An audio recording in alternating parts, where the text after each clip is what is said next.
fundamentally, healing-centered education is a kind of education that asks, what are the conditions that community needs to thrive, and leveraging mindfulness, social and emotional learning, and embodied practices to do that. I worked a lot with young people who were either at the risk of offending or were considered to be offenders. And there's something about the role of making something beautiful that always took us on a different journey. I'm Brandon Vaidyanathan, and this is Beauty at Work, the podcast that seeks to expand our understanding of beauty, what it is, how it works, and why it matters for the work we do. This season of the podcast is sponsored by John Templeton Foundation and Templeton Religion Trust. What does it mean to pursue healing in a world that is marked by crisis, chaos, and collective grief? In this episode, my two guests are doing extraordinary work on this front, integrating contemplative practice with work on justice and structural reform. Deepa Gulrukh Patel is a creative facilitator who works at the intersection of arts, sciences, and social justice with a passion for heartful conversation and the contemplative life. She works with organizations like UNHCR, the University of Sheffield, and the London College of Fashion on projects in refugee camps and sustainable fashion. Deepa is also a guide in the Inayatiya tradition of Sufism and is working with the Fetzer Institute on projects about sacred space in the virtual world and on shared spiritual heritage. Dr. Angel Acosta chairs the Acosta Institute, where he bridges leadership, social justice, and mindfulness. He focuses on healing-centered education and contemplative practices. With a doctorate from Teachers College at Columbia University, he develops learning experiences that combine leadership development with conversations on inequality and healing. Angel created the Contemplating 400 Years of Inequality Experience and is exploring how technology can advance racial equity and dismantle structural inequality.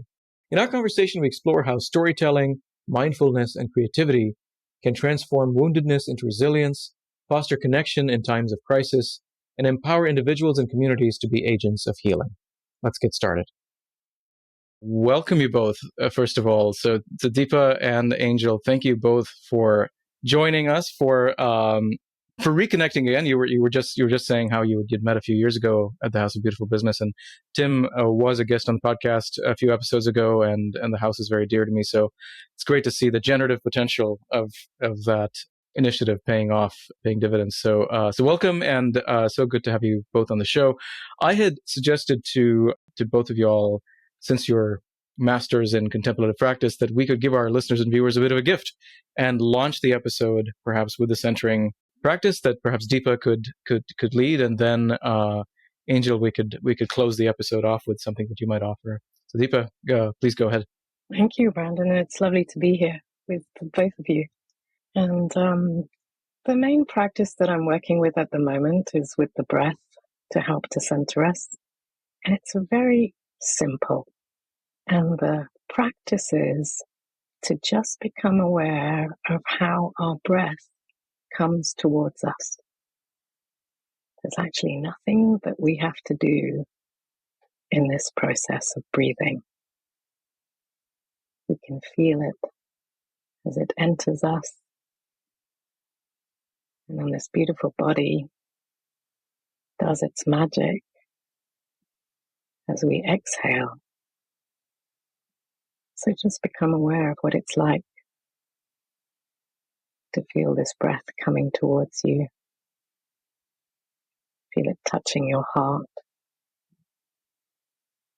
And there's no effort in letting it go. You literally don't even have to welcome it because it does the work. And for a minute, see what it's like to feel how this breath comes. What's it like to know that you don't have to do anything? You don't have to be a certain way. You can literally just be here. And in a moment, we'll start a conversation. And the interesting thing is that the breath will just carry on coming towards us. And our body will do the work of releasing it. And nothing will get really in the way of this extraordinary thing which keeps us alive, that allows us to be here. And so if your eyes are closed, gently open them. Just feel what it's like to be right here, nowhere else. Beautiful. Gosh, thank you, Deepa. That is a gift. It's a great way to begin. I know often in these conversations, myself and my guests are harried, juggling from one Zoom call to another and so forth. And so this is it's a gift to be able to just get in touch with that which sustains us, and we don't have to work to generate. Thank you. Yeah. I want to, the theme for our episode is our yearning for healing, and that was a small taste of the kind of healing we can experience simply by staying still. And I want to ask you a little bit more about what that word means to you both. But to get started, I'd love to, because our podcast is on beauty and beauty at work, and then we'll talk about the beauty of healing. I'd be curious to hear your reflections on experiences of beauty that have stayed with you. And so if you have a story or a memory of beauty from your childhood, something that remains with you till today, something that is meaningful, something that comes to your mind, I'd love to know what memory do you associate with that word beauty? And perhaps, Angel, if you would like to start by sharing whatever comes to your mind there. Yeah, thank you, Brandon, for the invitation to be part of this podcast. And Deepa, thank you for that opening practice. And, I was reflecting on the question, and there were so many moments in my upbringing and in my just overall development of profound beauty. I would say that witnessing being held by a very large family was probably one of the most profound experiences of beauty I've ever had. In particular, in Dominican Republic, my grandfather, Angel Acosta, I'm named after, had 11 children. Those 11 children each had a minimum of 5 children. So I have many, many cousins. And just beautiful aunts and uncles. And so I grew up going to Dominican Republic in the summers, and in the rural Dominican Republic, and just being wrapped by coconut trees and mango trees and chickens and ducks and just nature, and enveloped in nature and the sounds of nature, the smells of nature, the sun, hot sun, just kissing my skin on a daily basis. But that was beautiful. But there was something about the humility and the gentle hand of my aunts, the gentle support of my cousins, just being there and just feeling this, it was just odd. It was like this, everybody was an individual, but there was this collective force. Still to this day, I can't put a word to it. I can only feel it. I can only feel it when I'm there, or we have a shared WhatsApp group now. And just the way that we talk, the way that we engage, just a collective spirit there that was always overwhelming for me, because I felt so seen.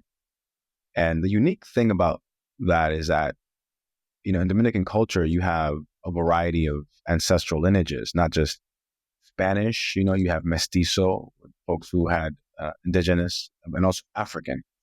And it just so happens that this part of my family is the African. I have all kinds of lineages inside. My maternal grandfather had blue eyes. So, but this part of my family is like the darker skinned, but just to grow up and see the grace, the confidence, was a really stark juxtaposition of being raised in New York in the 90s, in the United States. So it was just a lesson in how to stand firm, tall, confident, and know that you're worthy. Wow, amazing. Deepa, what memory comes to your mind?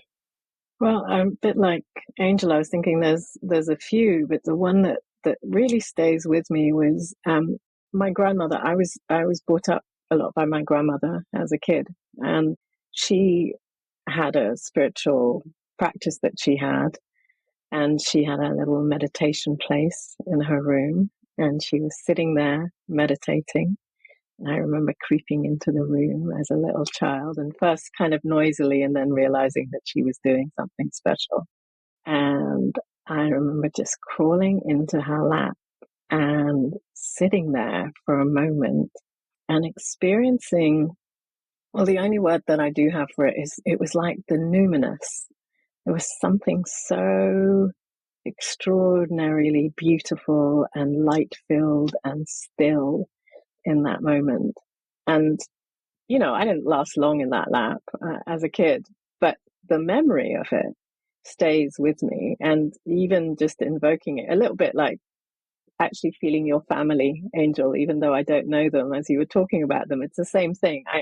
This memory just reminds me of the beauty of light and stillness, really. Wow. Those are both precious. I mean, both memories of love and affection, of being embraced. And I'm interested to learn about the journeys you've all been on, because you're both doing some really important work at the intersection of justice and healing, and both suffused by contemplative practice. And I'd be curious if you could perhaps trace a little bit of your stories, of your journeys. I know you've both had complex journeys through many countries and so forth, but if you could say a little bit about what that path has been like, just to sort of maybe frame for our listeners and viewers how you're approaching the work you're doing today. So I wonder, Deepa, perhaps you could say a little bit about your own path, from Africa to the UK, but also into Sufism, and then how that has shaped your own work you're doing today. So I was born in Kenya, third generation Indian, as it were. My heritage is Indian, and I moved to England when I was 10. And I think that from the moment I landed in England, I had this yearning, this sense of not belonging anywhere, but a real yearning for home. And I went to India for the first time when I was 17, and really thought that I would get there and that would be the place, that it would finally, I'd come round to this place of yearning. And instead, of course, they recognized immediately that I wasn't an Indian in the same sense. And that was the first time I had I really understood depression, or that sense of this cloud just coming over me and kind of going, wait, now what? And I was 17, this had been the thing. And I came back to England and, went to university. And while there, one of the really interesting things at that time was that in England, we were seeing sort of second generation Asians starting to make music. And it was this mix of punk and dance and Indian classical music. And when I started to listen to that music, every part of my being went, that's where I belong. I belong in that music. And I think that really has been one of the key threads through my life, is the power of music that never goes away. And in the end, it's what led me to Sufism. The lineage of Sufism in which I practice is from a teacher called Hazrat Inayat Khan, who is one of India's great musicians. And within that, it really has been this thing about, what does it mean to become an instrument? An instrument, I would say, Sufism for me is how to become an instrument of the moment, to be clear enough to be able to listen out to both the notes that are around me, but also the note that I'm playing. And to really kind of, that healing is in that kind of sense of feeling disharmony and harmony and all of those things. But that was a really big experience to have music be at the center of my own healing. And it carries on. It's still what I go to. Even today, there's a song I can hear a song, and the whole world feels better in that moment. So I'm always listening for whatever that song is. Do you? And then, speaking of that music, do you have could you name a piece or two that maybe our listeners and viewers might be able to check out?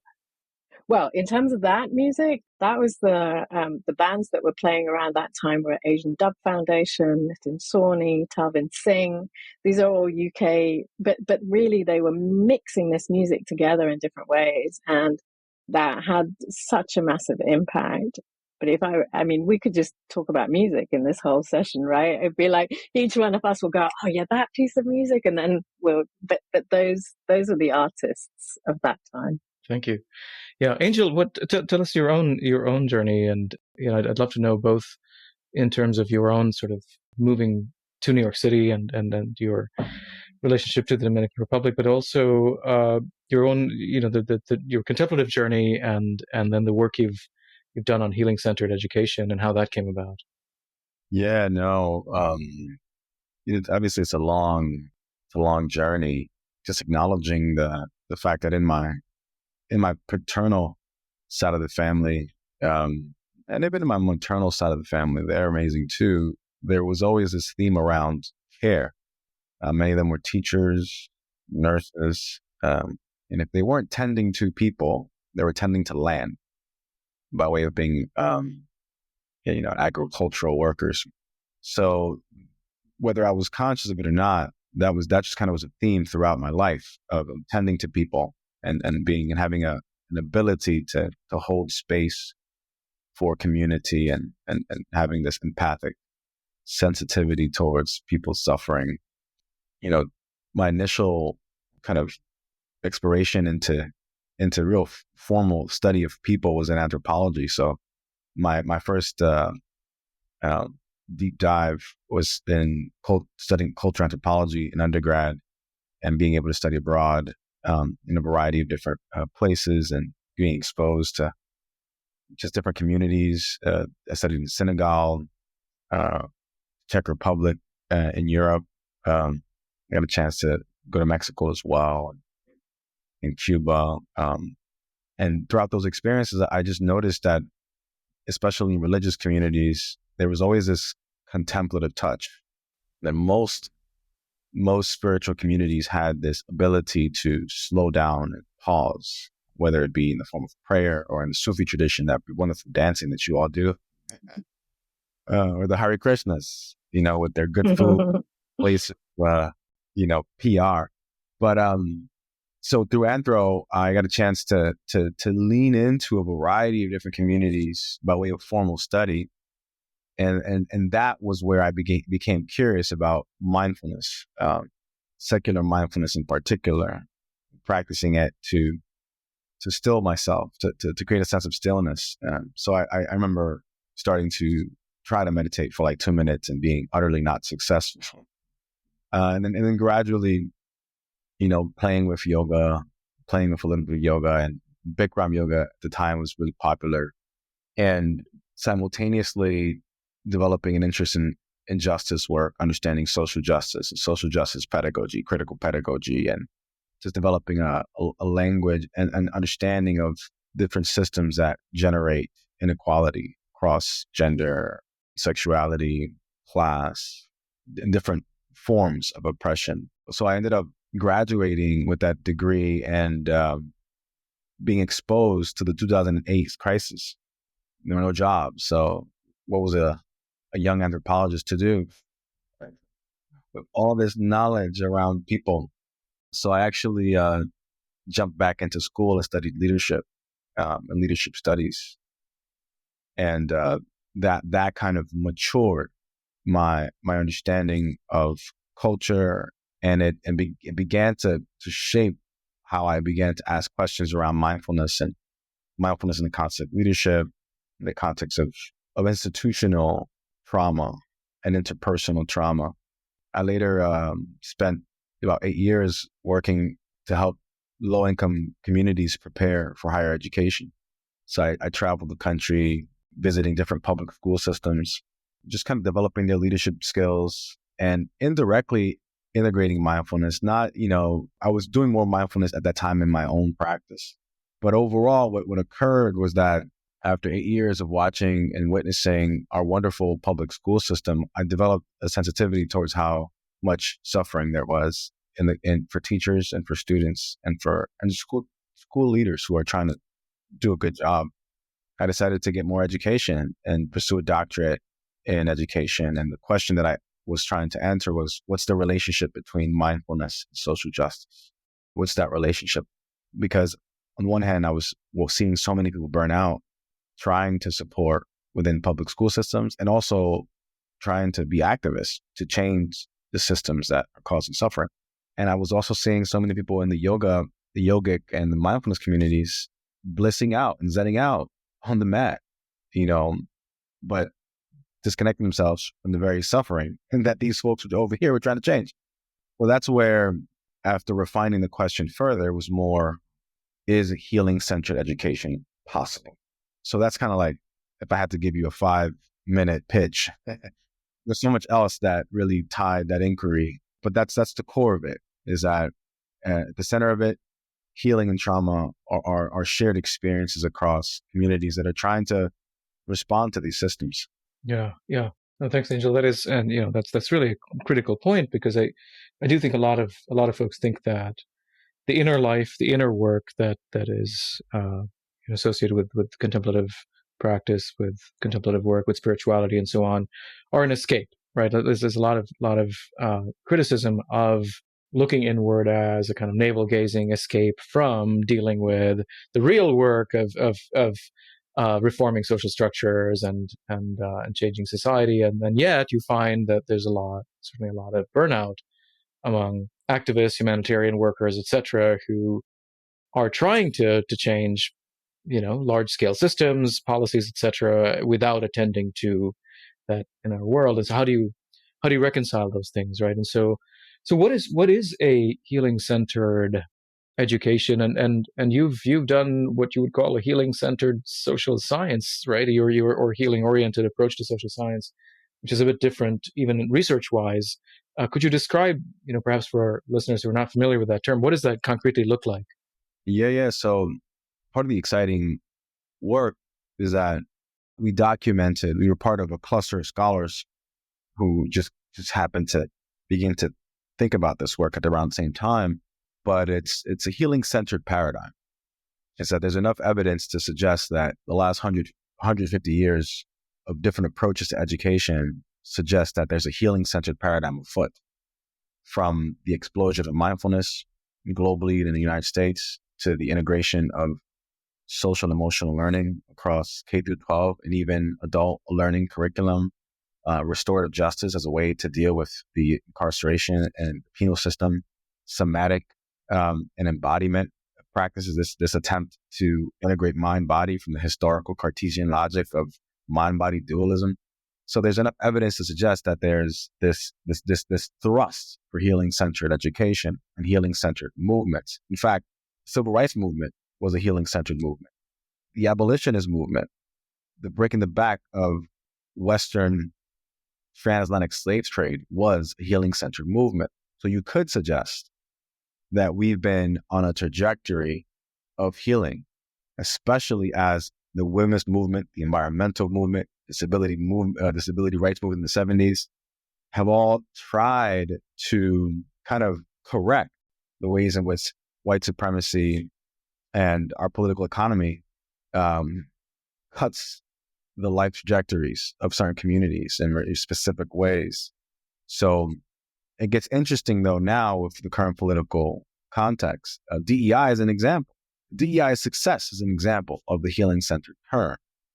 So, but fundamentally, healing-centered education is a kind of education that asks, what are the conditions that community needs to thrive, and leveraging mindfulness, social and emotional learning, and embodied practices to do that.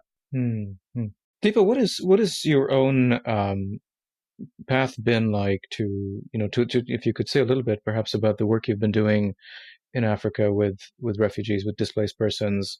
What led you in that direction, and perhaps whether the concept of healing plays a role in that? Is that a way in which you would frame or see the work you're doing? Yeah, I think alongside that, the power of music has been a journey of an activist from a very young age. So that's always, those themes have always kind of, I've been weaving them together. I worked with a thinker called Theodore Zeldin. And the first time I met Theodore, he showed me something that was broken. It was just a stool. And he said, when I look at this, my first question isn't how do I fix it? My first question is how do I make this more beautiful? The power of that has sort of stayed with me in all of the work that I've done, whether it's been with young people. I worked a lot with young people who were either at the risk of offending or were considered to be offenders. And there's something about the role of making something beautiful that always took us on a different journey. I think it relates to some of the things that Angel is talking about, with that power of creativity in that moment, which brings us to slowing down, to seeing our lives in different ways. All of those kind of have played a really important part. One of my passions, I'd say, is of what happens when people who come from very different worlds. So I work with a fashion designer and a chemistry professor, and I've been working with them for over 20 years. What happens when we come together in our worlds, that we speak different languages? How do we kind of create something different? And Helen, who's the fashion designer that I worked with, we at the time were looking at the climate crisis. Paris was just happening, and the question that we had was, what is the dress for our time? Which seems very superficial on one level, but I think you can all understand that if you're really going to approach this from as wide an angle as possible, then it sort of takes you to a different place. In our conversations, what came out of it was that Helen ended up designing a dress out of a refugee tent.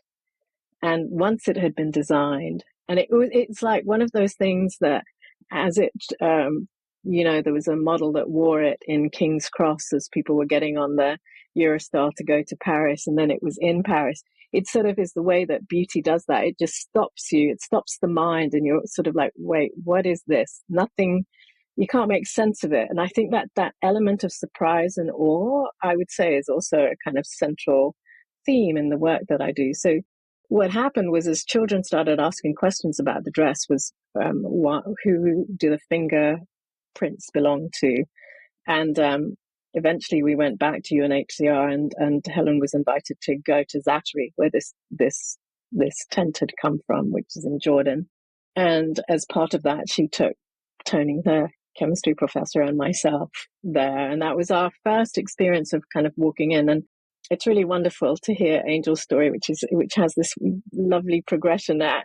Mine often feels a little bit chaotic in how I end up in places, which I also think is part of healing, really. There's a kind of messy chaos to everything. And so suddenly we're in this refugee camp. And I guess for me, the really important thing was I didn't feel I was going to the camp to help. And I have a relationship with this idea of what does it mean to help anyone or to be involved in it. I'm just not sure about it. I was going because it was like, these are amongst some of the bravest people that I can think of. I mean, the journeys that they've been on, there's nothing quite like it. And I wanted to learn from that journey in particular. And so we started doing these projects which were really around imagination and courage, and what happens when you help people to connect with their imagination. And often that's relational work, that's slowing down work, that's in a way all of the things that we're talking about in terms of healing education. And we saw the power of that, and I could tell you lots of stories, but it just kept, I think that for me, it's still the case. I mean, now we work in Malawi in a camp called the Zaleka camp, and there's 54,000 people living in a camp that was made for 10,000 people. And just, all of the xenophobia that we see in all of our countries at the moment applies in Malawi. And it really does feel like, for a refugee, that level of dehumanization that happens on a daily basis because of the system is just, it's heartbreaking every day. And yet there is something, that spirit that allows for possibility in a way that's quite phenomenal in those sorts of spaces. And I think the work now is really, and what does it mean to be in relationship with people in those camps where we have an exchange of those stories, where we really experience those moments of making something together.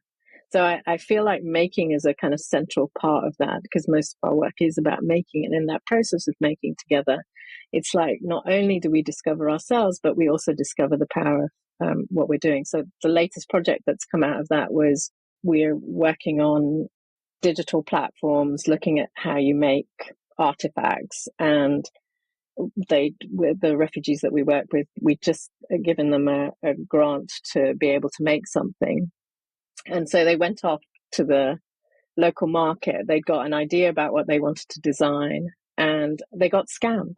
So they bought like these big bundles of cloth, thinking that they could do all kinds of things with it. And 2 weeks later, when they opened them, they'd been told they were skirts. And when they opened them, they found a bag of shorts, denim shorts. And so suddenly they're confronted with both dealing with the pain of being scammed, and at the same time, like, what do we do as a result of it?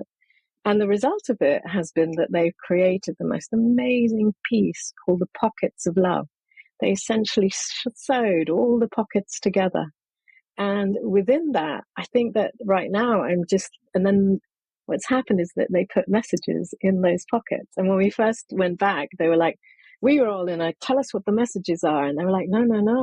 Whoever, is invited to the pocket, they will see the message. The surprise of that is really interesting. And I've been thinking a lot about how the work really is about these pockets of love. There are pockets of love all over the place. They've kind of stitched them together. But what does it mean when all these pockets connect in the same way? So there's always surprise in the work. And it really is about that courage and that imagination. I could tell you one more thing that this time really influenced me, because the work is so dehumanizing on so many levels.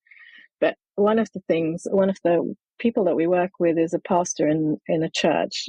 She became a pastor when she arrived at the camp, and she's doing the most incredible work. And this time we went to her church, and it's 3 hours on a Sunday to sit in her church, and we went, and it was like the music of that church was extraordinary. But it's also how the stories of the Bible aren't just stories in the Bible. They're kind of taken, and we know that in other cultures, but you take the story and it's like, this is how this story relates to you in this world right now.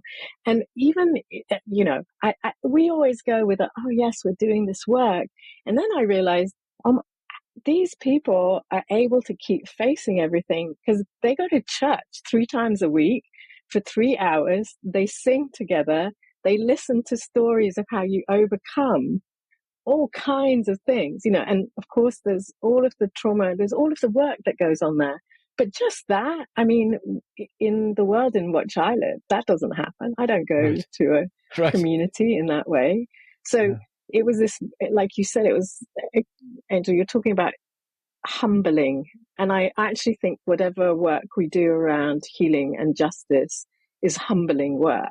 It doesn't, it's not there if there isn't a humbling effect where the ego just kind of gets put in its place of like, whatever you thought you were doing, you're not doing that. So that was the experience of that, of just like, this is whatever I thought I was doing. No, it's got nothing on what's going on here. You're listening to Beauty at Work. This podcast is made possible through support from the John Templeton Foundation and Templeton Religion Trust. I was reflecting on the work of a Christian spiritual writer, Henry Nouwen, who has a book called The Wounded Healer, and he writes there that nobody escapes being wounded. We're all wounded people, whether physically, emotionally, mentally, or spiritually. The main question is not how can we hide our wounds so that we don't have to be embarrassed, but how can we put our woundedness in the service of others, right? And I wonder whether in the work you've done, perhaps Angel, in the work you've done with teachers, with leaders, with marginalized communities, are there ways in which you've learned something about your own woundedness or experienced a healing of your own woundedness, or found yourself putting your own woundedness in service of healing? I don't know if that resonates and evokes any memories for you. Yeah, it resonates profoundly because, Greek, I think he may have been a demigod, Chiron, is the wounded healer archetype, where it comes from. Jung reinterprets Chiron, Chiron's story of leveraging that wound that he had in the service of humanity. And Jung ends up having larger conversations around the wounded healer archetype and doctors and the doctor's role of attending to his or her or their own wound to be able to support the patient. But that was a data point in my research, was this concept of wounded healing. So it was a playful concept that we played with a lot, significant, so much so that we created a wounded healer project in the context of educators. So we worked with educators who had committed to staying in the classroom during the pandemic. For those of you who might not know this, there was a crisis on top of the pandemic where teachers were leaving the classroom because of it revealed so much of the tensions in education. So we did this whole Wounded Healer portrait series. We took these beautiful, elegant portraits of these educators who were staying in the classroom and were leveraging and using healing-centered pedagogy. And what we found was a classic insight that I'm sure Deepa can relate to this, is the power of story and how much healing story is, storytelling. The storytelling, both via the orator and the listener and the audience. So for me, what I've found is when you create conditions for people to tap into their own stories and be able to own the layers of those stories and their lived experiences that may include wounds, you create wounded healers, people who have an understanding of the wounds that they've been experienced, but the wounds don't have a last word. In fact, one of the questions that you had primed us for this is this idea of yearning for healing. And honestly, I don't yearn for healing. I think that if I were to yearn for healing, I would yearn for a sense of arrival that I know will never come. Right. So I yearn for wounded healing. I yearn for wounded healing. I yearn for the courage to be able to taste my own suffering and doing it so much so in an open way that would allow me to be in this cycle of wounded healing while wounded. Yeah. I'm really curious, Angel, also about something else. In my experience of working, there's of course my own woundedness. I wonder if you'd say more about that capacity to sit, to just be present to another's wounding without having to fix it or do something with it, because that's the place that I got closest to my own woundedness in the work that I've been doing, and it carries on, is to be aware that however much I hadn't realized how there was this thin layer over my heart that whenever I saw the wounding of others, it was like a protective little barrier that not even always conscious, and I would pride myself of like, I'm not a fixer or whatever, but it was still there, which would just protected me just enough so that I wouldn't have to fully experience the wound of another. Do you know what I mean? And it's the biggest lesson has been of what it means to actually let myself feel the suffering of another with nothing else there, and to the point of going, there might not be anything that can be done here. Do you know what? And I just wonder whether in what you found in your research about that idea that how we approach healing is always, oh yes, we'll find a way for this to happen. But yeah, so much there, informal scholarship around vicarious trauma, and we did a lot of work around the vicarious trauma that teachers experience, holding space for students, and because there was so much burnout. There's some discourse around that now around teacher wellness you might find, but I didn't have to go too deep into the research to get insights around what you're saying. Even recently with the passing of my father and the way that transpired and the way that I was able to hold the grief over the last several months, like I've had people who've lost people and have shared. And there's something about the ways in which I held my grief that allowed me to be there and hold space for folks in such a profound way that even in my silence of just hold it. Because, sometimes someone shares something with you, you want to immediately just kind of support. But no, since I was able to hold my own grief and hold my own wounds around that, there's a container, I think, that you can create for folks. In formal scholarship, they'll call it a generative social field. There's a field you can create between you and another, between you and a community when you're facilitating. And the way in which you hold yourself activates that field in a way that we might learn more about that in the future when we have more metrics for studying group dynamics. Actually, you've just reminded me, one of the pieces of work that I did was with teachers in Delhi, because COVID was so horrific in Delhi. And we got invited to some other work that I was doing to actually kind of be with teachers as to how they respond to the level of death that was going on for their students. And one of the pillars of this work was listening in silence. And you could see the skepticism on everyone's face as you're kind of sitting there going, wait, we're going to ask you to see if it's possible for you to not say anything, to not look to do anything, but to just be silent, to be a silent witness for the person that's speaking to you. And it was, and they'd go away and come back and go, oh my God, that was unbelievable. Like, I didn't say anything, and this person was so grateful that I was listening. And, in India in particular, you get given so much advice. It's like the moment you name a problem, you've got 10 solutions. But that idea that you don't have to say anything, that you can hold that resonant space, and how extraordinary healing that can be, that someone feels heard from it, is really quite a thing. And that maybe that's where yearning comes in. That yearning to just be able to say what's truly there. Yeah. A few years ago was working with a foundation in Texas, and we were trying to equip teachers to be sort of better frontline mental health, caregivers, right? Because a lot of students in classrooms who were, struggling with serious mental health challenges. And our assumption at the beginning was that teachers don't really know how to recognize what's going on and make referrals and so forth. And it turned out from our research that we were wrong. They were actually pretty good at figuring out what was going on. At least our, surveys indicated that their mental health literacy was pretty good and they had the right set of responses.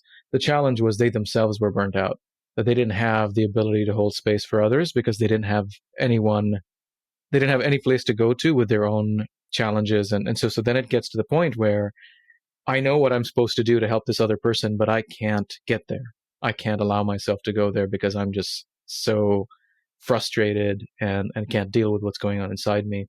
And I'm sure this kind of thing happens with a lot of other folks on the front lines, activists, people who are doing development work and so forth, humanitarian work, etc.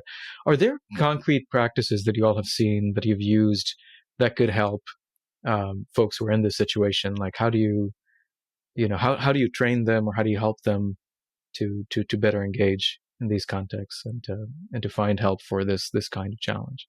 Yeah, there's a lot of work around contemplative-based resilience. One of our strategic partners, the Garrison Institute, has a whole program. So check out Garrison Institute, contemplative-based resilience. Very powerful work around helping folks who are in the front lines of change, of transformation in refugee camps or post-earthquake, post-disaster. They've developed all kinds of applications and mindfulness-based apps to support folks in the front lines. From dipping my toe into some of that work, part of it is kind of connecting to what Deepa said around the communities that she had access to who were going to church, often. You got to understand that, church or a spiritual community is a kind of psychosocial coding it's a kind of a music too. It's kind of a psychosocial, somatic, sonic coding that once you exit that space, the brutality and the realness of the world has a less of a weathering effect on the person, on the community. So when it comes to frontline workers and contemplative-based resilience, you just want to create the spaces and the containers or the time, right? That's what the theory of change when it comes to the app is that you would create these mini videos that somebody who's in the front line can just like stop, pull away from the work and just kind of hold themselves in these practices, in this knowledge, in these videos. So that's kind of like what I would immediately say is that when it comes to frontline workers is giving them the resources and the support to pull them away from the front lines, to turn to their inner landscape, whatever way they can, whether it be through contemplative practice or some kind of spiritual practice.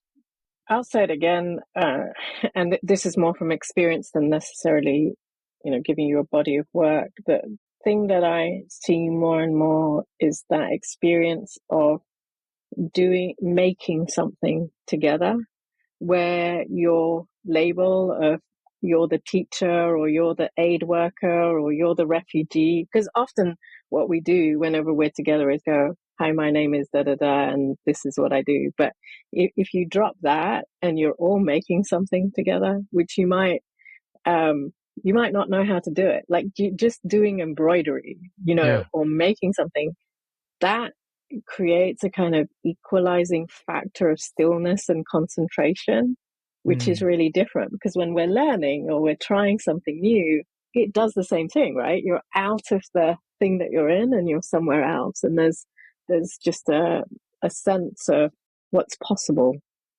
then in that quietude. And I really am just more and more surprised by what happens. It doesn't matter who walks in the room. If they can take part in an activity, it changes the nature of it. Yeah. No, it's fascinating. Yeah, I think these lessons are really crucial. I mean, we've been talking about healing, and of course, for a lot of people, the first thing that comes to mind is medicine, right? And the medical profession is one of the places where you see the highest levels of burnout among physicians, nurses, and so on.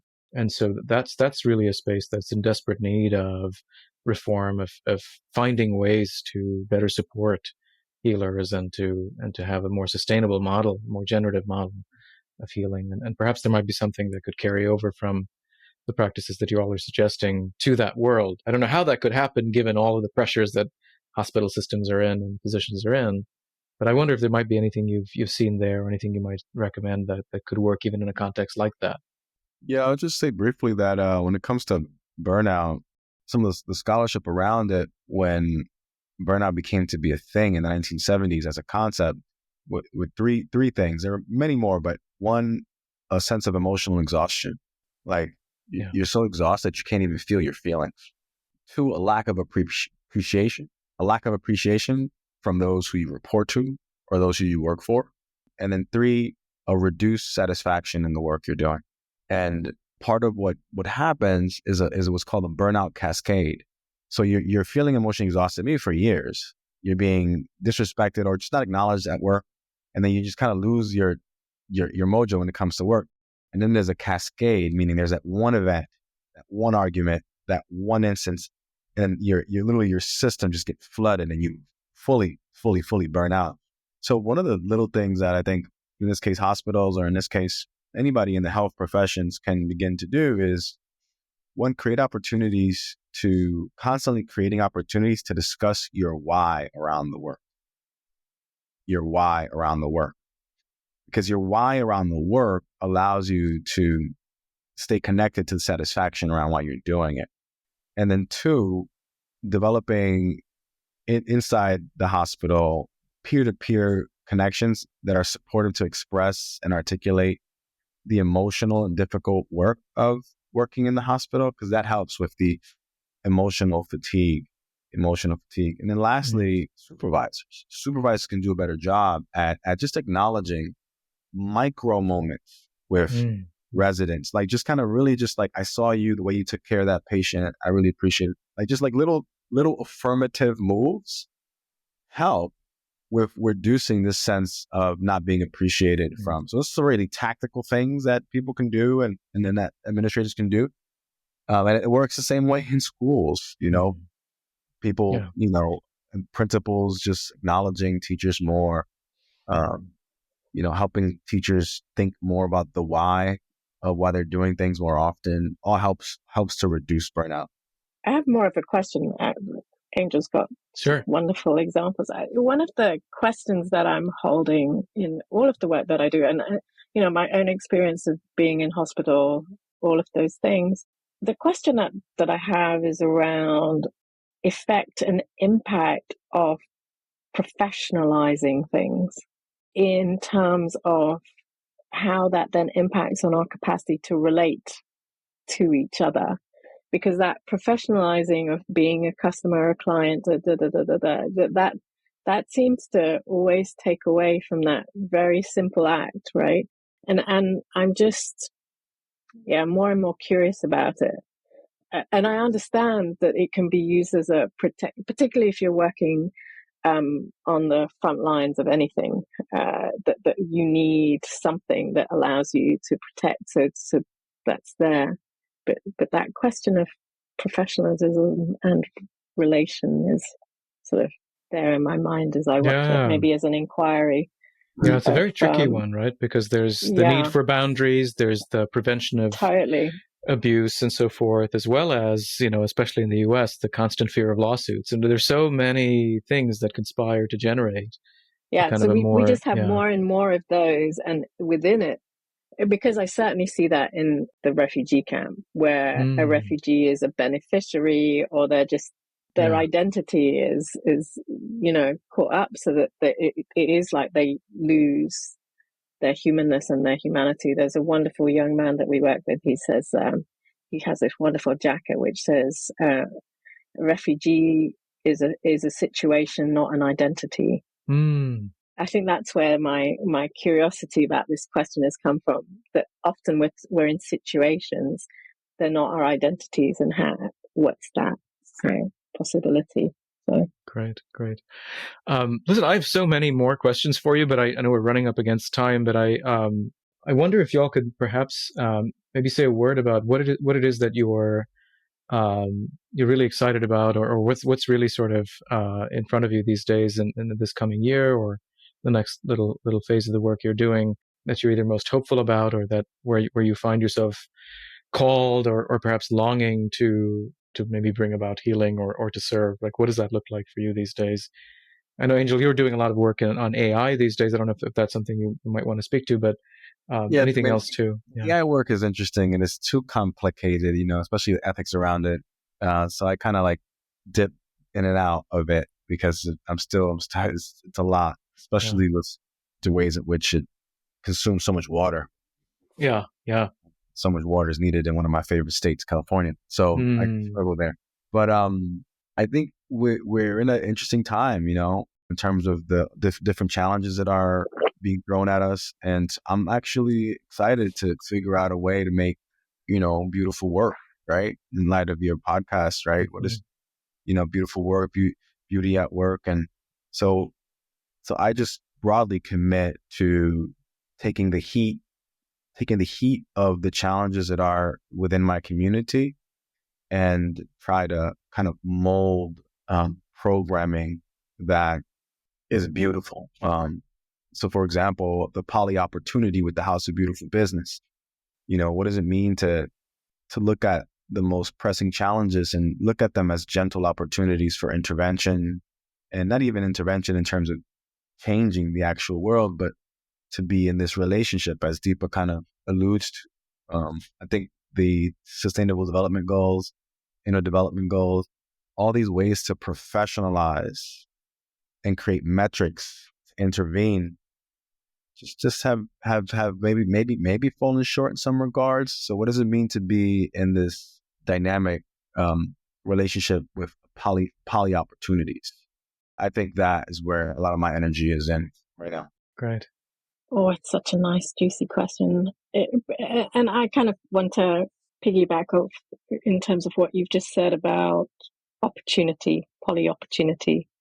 And I really feel that within the refugee context, but just others as well, where it's, the US is one of the biggest resettlers of refugees. And of course, with the new administration that's coming in, literally it wipes out any opportunity for resettlement for refugees around the world for many different reasons. But in a way, what it did for me was it started to bring up that question of what happens when you move from being a beneficiary to having agency, and how and agency is so much about a mindset in particular. So I'm excited about thinking through what agency looks like in any given situation within this, which I think is relational work rather than metrics work. It has creativity in it. But if I, just for a moment, there was this mind shift of like, oh, what if I just turn this around and went, right now, everything's open. Like, you might be in a refugee camp, but hey, you're amongst the bravest, you're amongst the most courageous. You know how to do all kinds of stuff that most of us don't know how to do. You know how to play the system, right?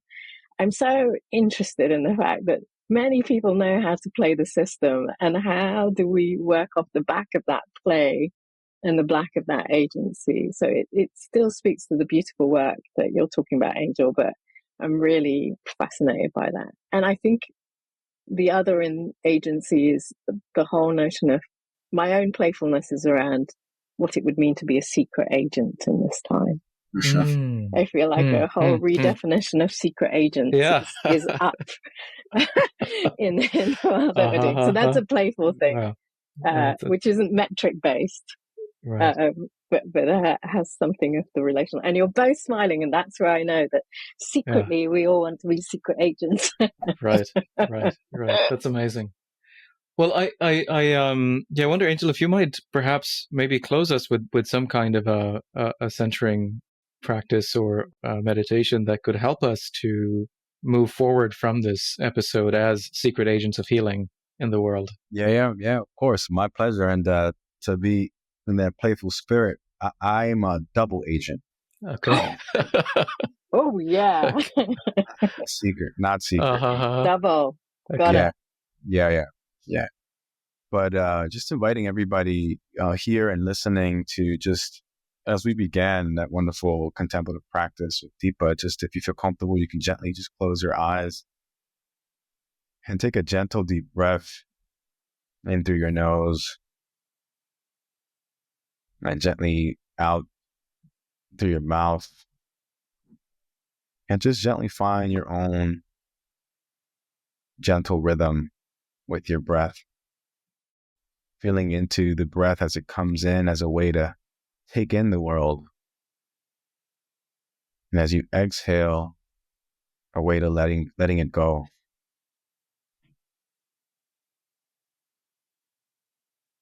So this rhythm of taking it in, both the breath and the world. And as you exhale, letting it go. The breath as a way to metabolize life. We'll take a few more gentle, deep breaths before we close. Taking one last full breath in through the nose. And as you exhale, just gently opening your eyes back up, coming back to your space, coming back to this moment. Thank you for joining us. My pleasure. Amazing. Wonderful. Thank you, Angel. Thanks, Deepa. That'll be a treat for those of us listening on 2X. This is such a joy. Can we direct our viewers and listeners to any of the work you're doing? Anything you want to point them to? Perhaps, Deepa, where can we direct them to your work? The work that I'm doing is called Vital Signs, and there's a website that you can go to that you can learn more about the refugee work. Great. And the Sufi work is directed towards the Inayatiya, which is one of the lineages of Sufism. Great. Yeah, we'll put those links in our show notes. And Angel, how about you? Yeah, just check out the Acosta, acostainstitute.com. Great. Excellent. Great. It's really wonderful to see how well it's going across at Angel. It's just like flourishing. It's, magic. Yeah. Thank you. Well, thank you both for the beautiful work you're doing, and it's such a pleasure to start the year off with you all, and wish you the very best in everything that lies ahead. And thank you for the work you're doing. This is a really nice thing. All right, folks, that's a wrap for this episode. If you enjoyed the episode, please share it with someone who would find it of interest. Also, please subscribe and leave us a review if you haven't already. Thanks, and see you next time.